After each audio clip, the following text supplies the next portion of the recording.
Dear students, this is Afsana Awal. Today I will take your home science class, and our today's topic is chapter 4, lesson 1 and 2. So let's start our class, students. Just look, if we go through chapter 4, lesson 1 and 2, we will get these points from this chapter. So let's start.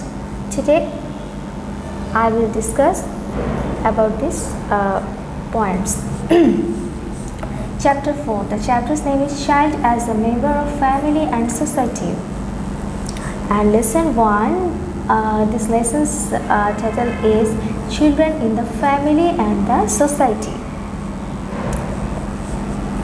A child grows up very slowly and passes different stages. A child needs to get help, education, and training for a long time to become self-dependent. The family helps in growing up of a child. After the birth of a baby, a relationship is formed between the baby and the family. The form of this relationship changes as the child grows up. Gradually, a child becomes involved in the activities of the family and becomes an important member of the family. Men started to live in a group to protect themselves from all the odds, and thus social life began. Students, listen to me. In the previous times, ancient times, actually men just started to live in a group to protect different types of problems, okay, and for their safety, and thus the society formed. Family and society are dependent on each other. The child is a member of a family as well as society. There are many organizations in our society to support the families. For example, schools and colleges, hospitals, courts, industries, etc. But some basic and important supports for the children should come from our family itself. Just look here, we get actually schools and colleges gives us education. Hospitals gives us the healthcare, courts actually give us the justice. Industries gives us lots of opportunities. Just look at, but some basic and important supports for the children should come from a family itself. A family gives the children lots of things, including the security. The family teaches a child the rules and regulations of society. Every child, being an important member of a family and the society, can contribute to the welfare of our country. Now go to lesson 2.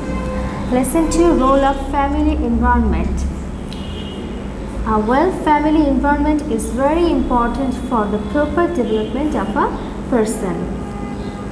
A family possesses a well environment when it has the following characteristics. The first one is when there exists a good relationship among the members of a family. Okay, that means the members of a family should be cooperative and they should help each other. Number 2 is a family where there is every chance for development. And the next one is a family where children are praised and encouraged to develop the different kinds of skills.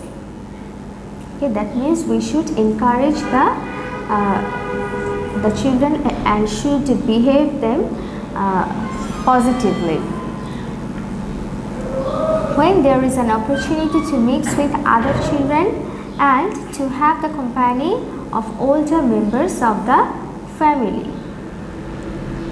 and where the principles for guiding the children are followed properly. The base of a child's behavior is built up with the education and care that he or she receives from the family in the early 5 years of his or her life. Okay, students, that means the early 5 years are very important for the development of a child. A child becomes friendly and able to mix with others when a family takes the child to the outside of home, satisfy his or her different curiosities, and provide opportunity to play with the children of the same age. Encouragement and praise in any activity increase the skill of a child. Company of parents gives more security. Taking part in household chores helps a child to think him or herself as an important person. Children should be behaved positively because the negative attitude actually hinders the development of a child. A child gets love and affection from his or her parents and siblings. The influence of this love and affection is very strong. Okay, and students, your homework will be 5 MCQ from chapter 4 lesson 1 and 2, and you have to submit your homework on Saturday. Okay, students, stay safe, stay well, take care. Allah Hafiz.